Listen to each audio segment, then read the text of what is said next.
It's very good to be here with you today to talk a little bit about informed conversations. What is it? Well, it began with a question.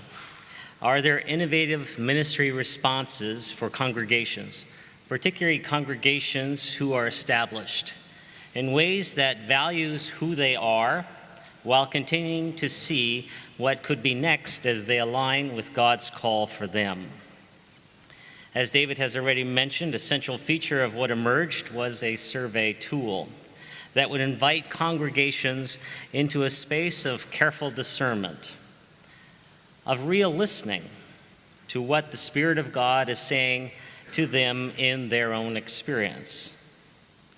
At the heart of this work, though, is a desire to walk with congregations as together we hear what God is saying and inspiring the congregation to both be and do. The church is God's, and God is moving in the church, shaping, calling, inviting, and growing disciples. We want to stay away from evaluating the church against some ideal model of what the church should be. Rather, we want to understand what the church really is.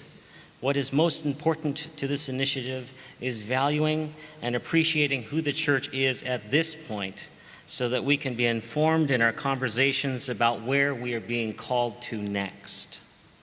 So the product, I think, is aptly named. We appreciate the fact that these are informed conversations, discerning conversations which shape and invite us into allowing God to take hold of us, to go into new places and new spaces that we will feel God's hope and healing calling us to. We want to invite ourselves and the world that lives around us into the peace which God has to offer to us. So we had a vision, we had a method, and we had some good ideas for what we hope would emerge. But at a time like that, it's good to ask somebody else for help. So I'm very thankful that Betty Priest from Friedens & Company came to help us. And she came with expertise and took these ideas and built them into the survey tool. And the survey tool is built around 10 factors. So Betty, I wonder if you could help us understand where these factors came from. Okay, let me say a little bit about how we got to these 10 factors that we think contribute to thriving congregations. Let me say a little bit about the time that we're living in. I think about the time that we're living in as an age of anxiety. That should come as a surprise to nobody for a whole lot of reasons. In some ways, the conversation that we had before the slate vote and so forth is an example of that. But there are lots of other examples of what this time that we're living in is like and why this time that we're living in can be described as an age of anxiety. We're in a time of huge social shift. Social media is one example of that, but there's lots of other things that are going on. And we know when we work with young adults in particular that there's quite a lot of stress in that age cohort, and that age cohort, the stress that cohort is experiencing is really emblematic of what the church as a whole is experiencing. So part of what we were thinking about, what I've been thinking about in my work is what does it mean to thrive as a church in an age of anxiety? And by thriving, we're not talking about numbers, we're talking about a spirit of health and vitality in our congregations as we seek to be faithful in this time in which we're living. I would argue that the time that we're living in is also one of a profound gift. Because although it might feel like churches are struggling to find their way, it is precisely in the struggle that we come back to our core commitments as people of faith. We come back to our core commitment of what it means to be a people of faith. And so this informed conversation exercise is a tool. It's not the be-all and the end-all. I had a phone call from someone earlier this week who said, I hate surveys. Why are we being asked to do a survey? Surveys are not perfect. They're a tool to help to give some information. It has not been tested through a rigorous analysis of whether it's perfect. It's really a way of beginning a conversation to help conversations think about their characteristics. One of the things we know, going back to this idea of this age of anxiety, is that there are some basic needs that this time that we're living in is really presenting us with. A need for meaning, for purpose, for belonging. One of the people that I sometimes read and listen to is Brene Brown. One of the things that she says, she interviews lots and lots of people. One of the things that she says is all these people that she's interviewing keep expressing this profound need for meaning, purpose, and belonging. And when she works with churches, she recognizes that they're in the business of meaning, purpose, and belonging. It's a good fit. So the question is, how do we allow that fit to really missionally drive us and allow us to really respond to the needs of the world that we're living in at this time? So in my work with not only with Mennonite churches, but across the denominational spectrum, I began to notice a number of characteristics that seem to define thriving congregations. So those characteristics, the first of those, which is hard for our pastors to hear potentially, is that in an age of anxiety, people are looking for a Moses figure to follow. And so there's a lot of pressure that we as people in the congregation put on our pastors, and a lot of pressure that pastors are feeling in this time. When people are anxious, it's like when somebody's drowning, they're hanging on, they're looking for that something to hang on to keep them from drowning. In an age of anxiety, people are looking for a leader that they can follow. And so we look for that in this time. Secondly, in this time, one of the things that we know is that in this time that we're living in, we've inherited the loss of something bigger than us and the loss of a center culturally. That's part of what we've inherited culturally. And so one of the things that defines congregations that are thriving is a congregation that opens us to something larger than us, God's presence in our world, and to this deeper sense of God alive within us. And so churches that are able to awaken a spirituality, to allow this kind of a vital sense of God's presence in our spiritual expressions with one another, is another one of these characteristics. Thirdly, correlated to this, is worship that is profoundly forming and transforming. Sometimes I hear people say to me, oh, the sermon is dead. I don't think the sermon is dead. I don't think Sunday morning is dead. It is the one opportunity where we still have an opportunity to have conversations with each other about meaning, purpose, and belonging. Interestingly, when I work with congregations across the country, and I'll get to some of these other categories in a moment, but when I ask them the area of their greatest weakness and their area of greatest strength, 9 times out of 10, the area of greatest weakness is a combination of the worship and the spirituality piece. We recognize that as people of faith, we have been profoundly faithful, and we have also kind of lost a sense of that vitality in our Sunday morning worship that drives people into a depth of an encounter with God's presence. Another category that seems to define thriving congregations is something solid at our core. This is a hard one. It's particularly hard when we want to be inclusive and welcoming. And in the process of doing that, we sometimes shrink away from our core convictions. And so what are our core convictions? What's the fence post that people can lean on when they're feeling anxious? In my own congregation, we had a panel of young adults speak to us, young adults who no longer attend. And one of them said, I don't know, having grown up in this church, I don't know what we believe. I don't know what our core convictions are, and that's part of what would bring me back if I knew that. The next one is particularly hard for Mennonites, and that is we talk to ourselves about ourselves. I was working with a Mennonite congregation not so long ago, and one of the young adults in the church said to the elders, with our devices, the advertising is 24/7 in our hands. There is so much coming into our inboxes and into our consciousness. And if you're quiet about your faith, you're missing in the conversation. You're not part of the conversation. You're not at the table.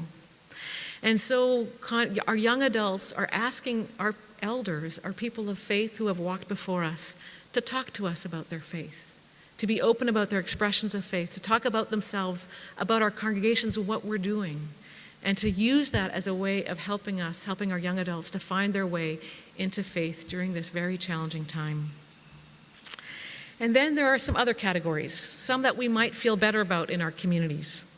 The church is a place where we can be real, where we can be authentic, where we know that we are loved unconditionally. Another one is that the church is a place where there's a way to belong. There's a way to connect, especially across these little groups that we might belong to.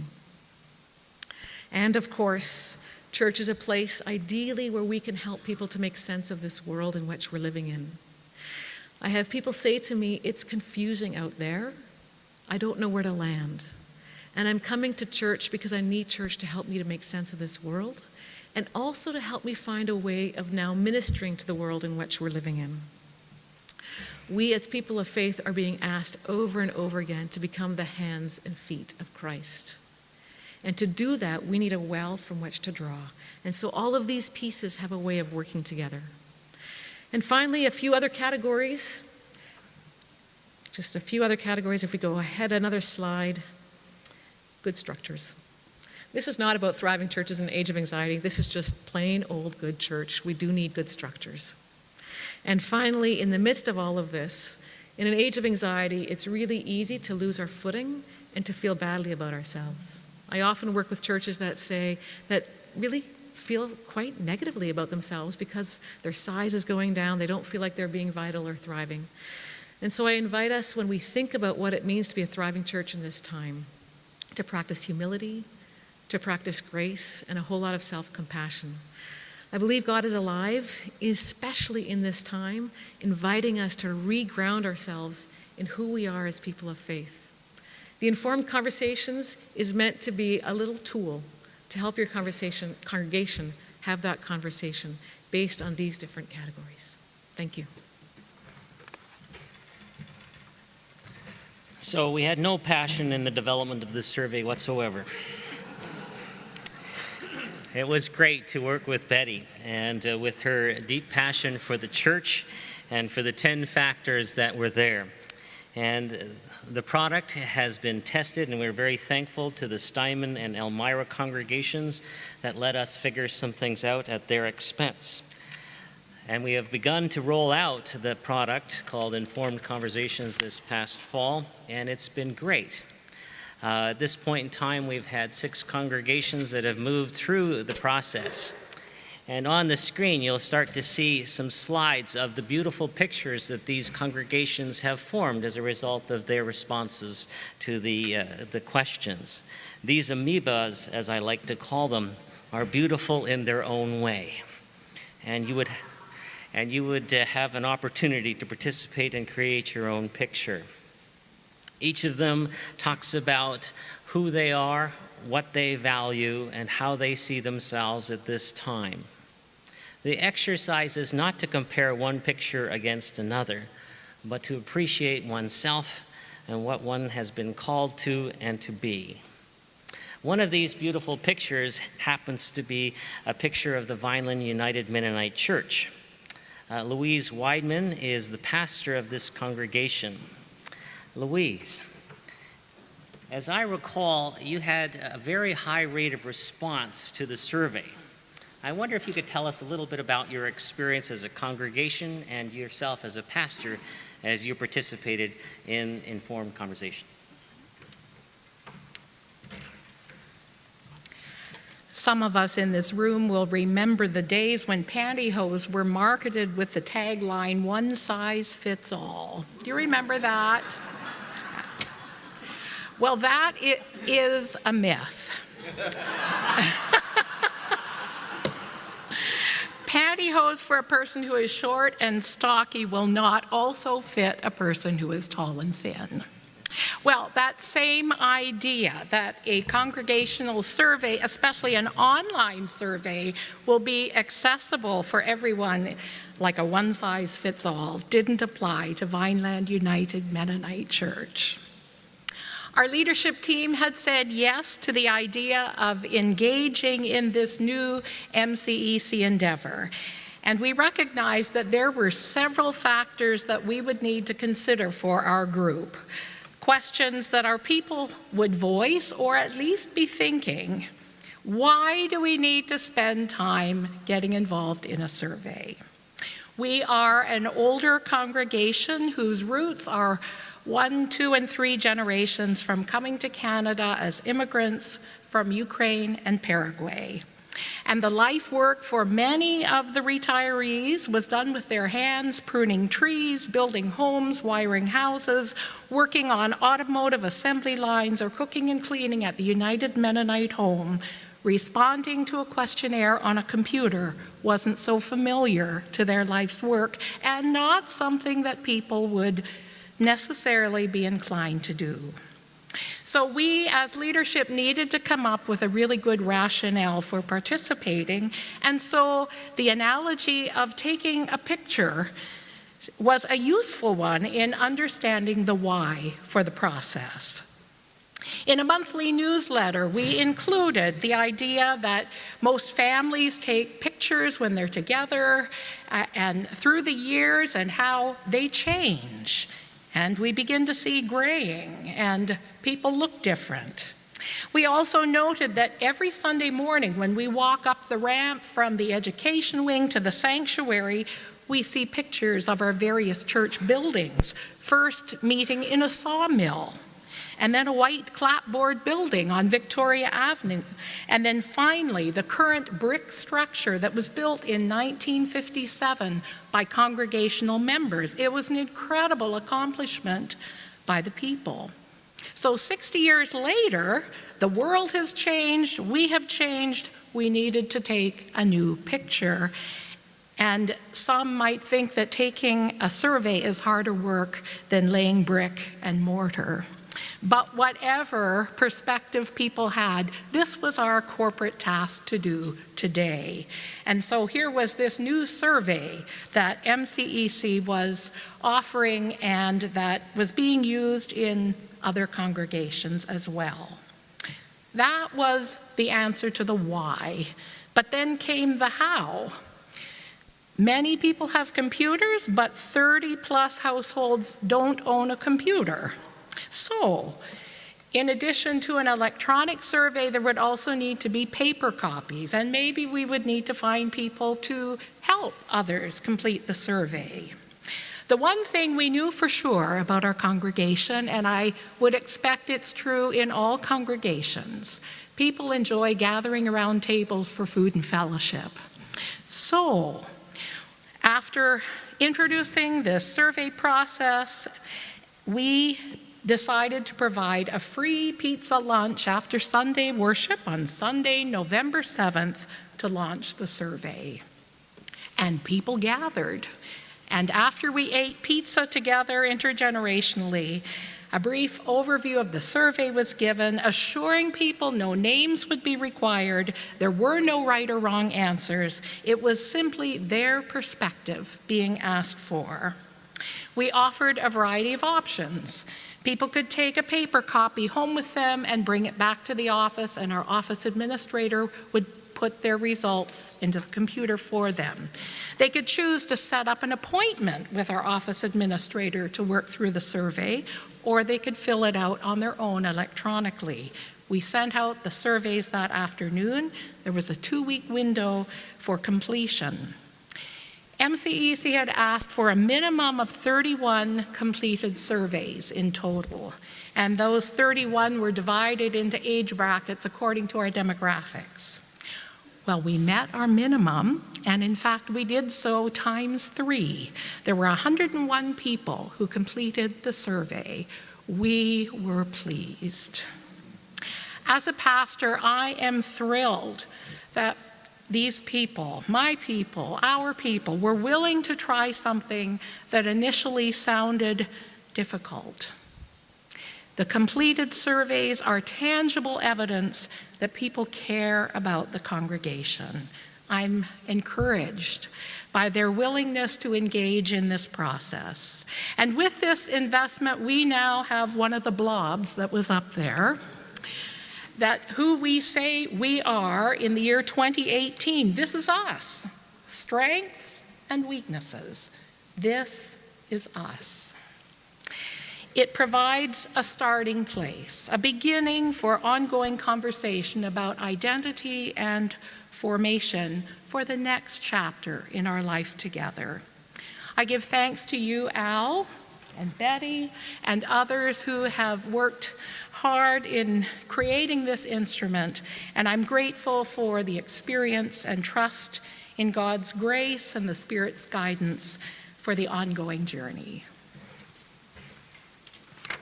Thanks, Louise.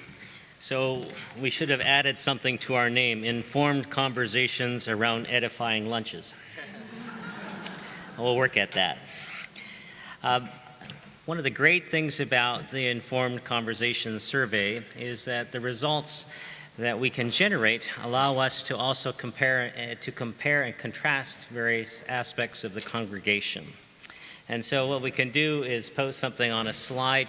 I wonder if we can do that again, where people can see the initial results from one demographic, like the whole congregation, could be compared against how the leaders of that congregation saw the same items, which creates very interesting conversations for the council or ministry teams that you have in your congregational context. How do we see it as leaders, and how does that compare with what the congregation is seeing? The data is both interesting, it's sometimes challenging, but it's always engaging. Another congregation that has already participated in informed conversations is the Gathering Church.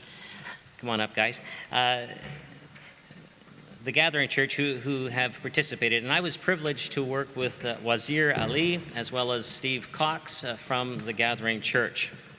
Steve was a very new pastor at that point, and this congregation invited me to present the results at their retreat, which also included food, so that was a good experience.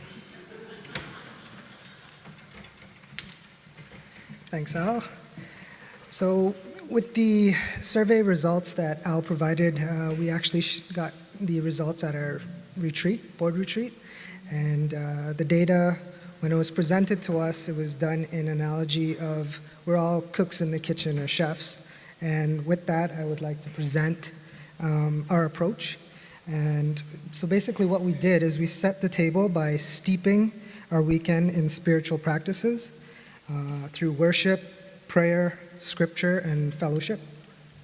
We wanted to understand and hear what the Spirit was saying to us as leaders of the Gathering Church through the collective voice of the congregation.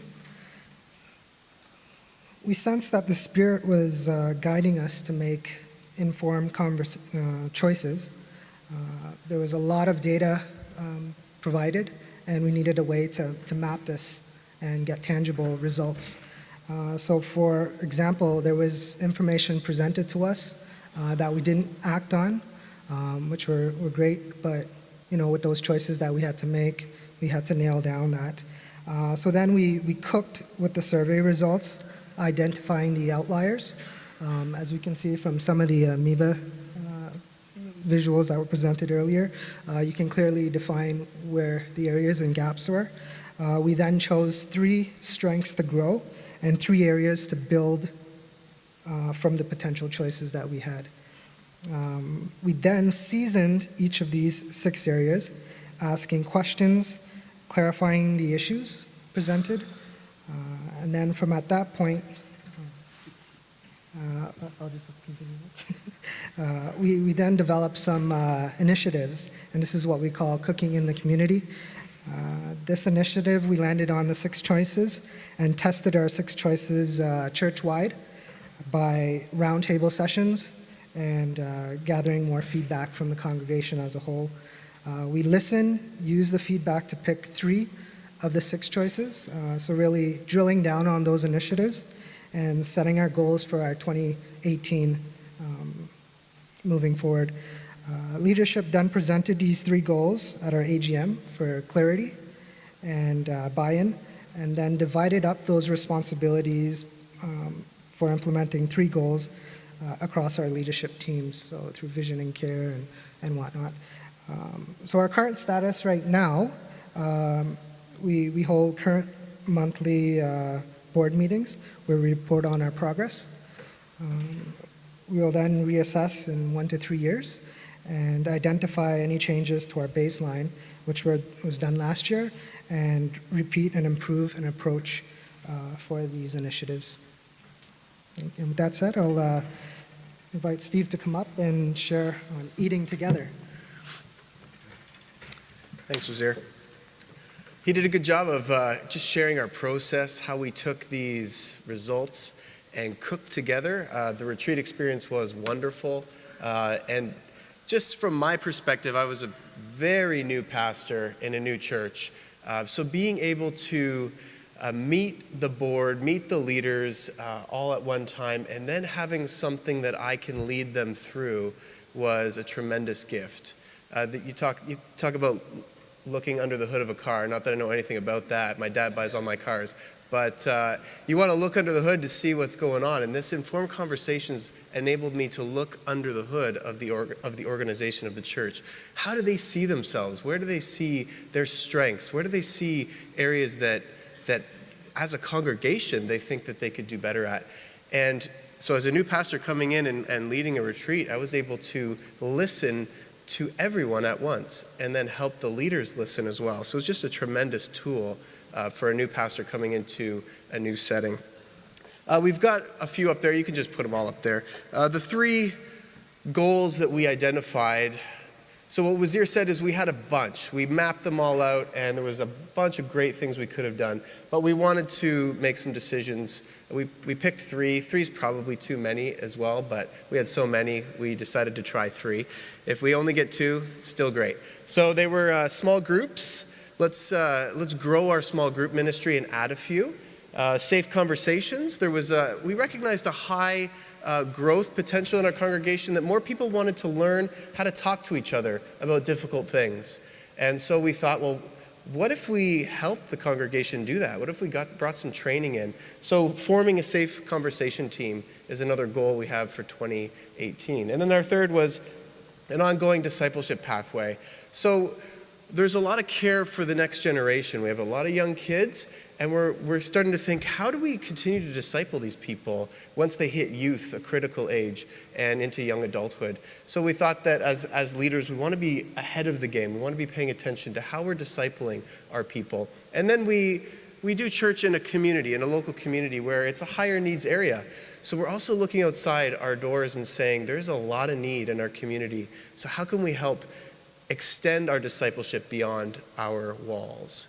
So those are the 3 goals. Our goals may not translate to your situation. Just trying to give you a sense of how we use this great information tool, this amoeba, and we're able to talk all the way through this data and then drill down to 3 goals that we felt pretty confident we could make some progress on in the next year. And then we're very excited to see, when we do the survey again, probably in 2 years, to see if our congregation responded. Did they notice that we got a little stronger in some areas that we paid attention to?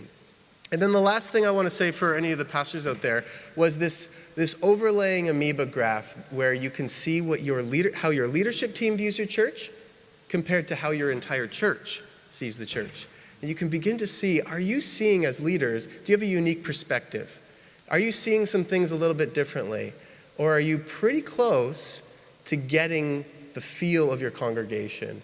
And that was very helpful in terms of our confidence as leaders to say, yeah, we are seeing a few things very clearly, but then it also helped us to say there's some gaps. So there's some things we're not seeing as clearly as we'd like. So then we had some great conversations to bring back to the congregation around our roundtables. Also want to say one last thing. Out of those roundtable discussions and having the congregation see that their survey results, the answers they checked on that survey, were being reported back to them, and then we're being actioned, so listened to and actioned. I just sensed a great, I don't know what you would call it, but we're doing something, we're going somewhere. And I think that speaks to maybe what you were saying about the anxiety that we feel in our congregations, where how do we know what to do about this? And so I definitely sense that this tool helped us have a collective sigh, that we now see ourselves a little bit more clearly, and we have a few things that we can work on. It's not a whole bunch of things, just a few things we can start to take some steps. Thank you.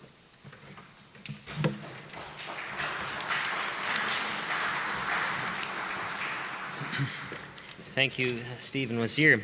As you can tell from these experiences, there's elements of hard work in this too.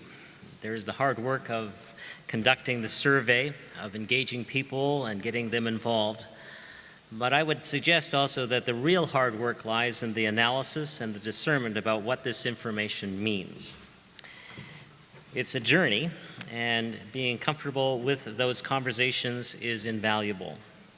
In light of the reality that it is a journey, Simply providing the data and then walking away didn't seem like it was enough. And so instead of simply providing people a package with the graphs and so forth, we said to ourselves that it would be important to also provide an element of accompaniment. That on this journey, we want to come along. We wish to discover with you and discern with you how you are being led, called, and shaped. We want to learn what it means to be all that you can be in God's kingdom. So we want to be there for encouragement, brainstorming, and serve in any way that is desired by you as a congregation. So we offer not only the survey experience itself, but the accompaniment as you analyze the results and think through what it can mean for you. Thank you very much. I hope you have an opportunity to explore informed conversations.